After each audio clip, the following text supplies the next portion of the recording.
Hi friends, a very warm welcome back to our channel. Today I'm bringing you a new story titled The Noblest Creed, published in the Chandamama magazine. So let's move towards the story.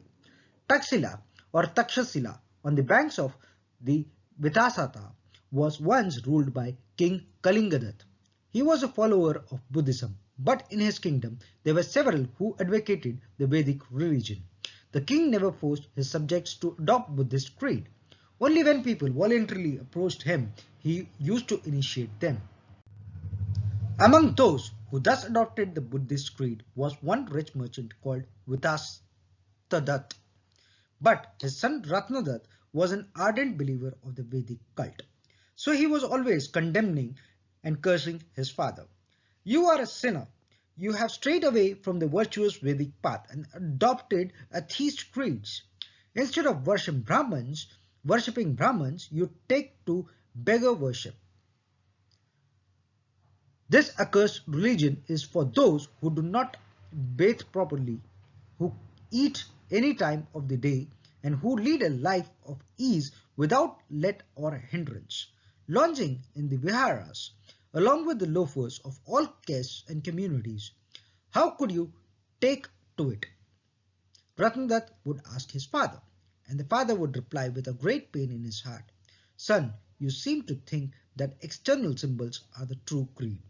Do you believe that real Brahmanism is that which is inherited to control one's emotion to practice the virtues of truth and ahimsa?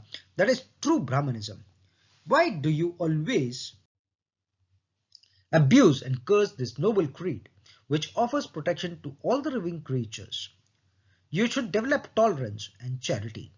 But Ratnanath, whose heart was full of hatred, did not listen to his father's words. His attitude to his father grew from bad to worse. One day, Vitastadatta went to the king and told him all about his son. The king said to him, On some pretext or the other, you bring your son to me. I shall see what can be done with him. The very next day, Vitastadatta came to the king accompanied by his son Ratnadatta. The king pretended to be enraged at the mere sight of Ratnadatta. He shouted to his servants, Seize this traitor and behead him at once. Ratnadatta listened to this and shivered with fear and dismay. His father pleaded before the king, I beg your highness to consider well before acting.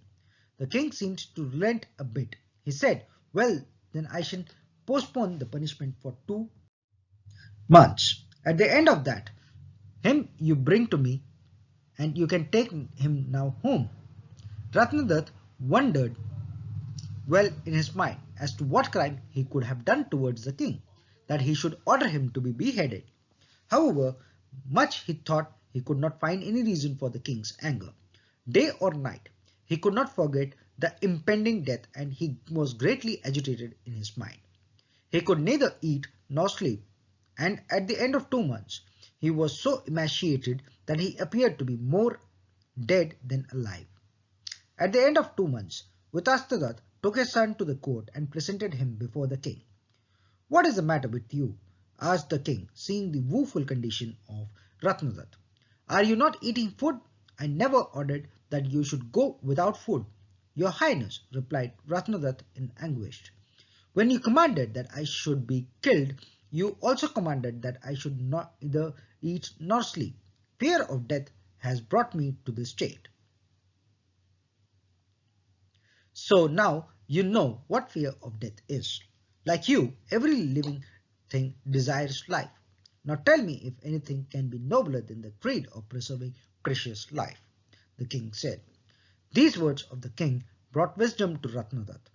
He at once fell upon the king's feet and begged him to initiate him to the Buddhist creed. The king gladly did so. So this was the story, The Noblest Creed, published in the Chandamama magazine.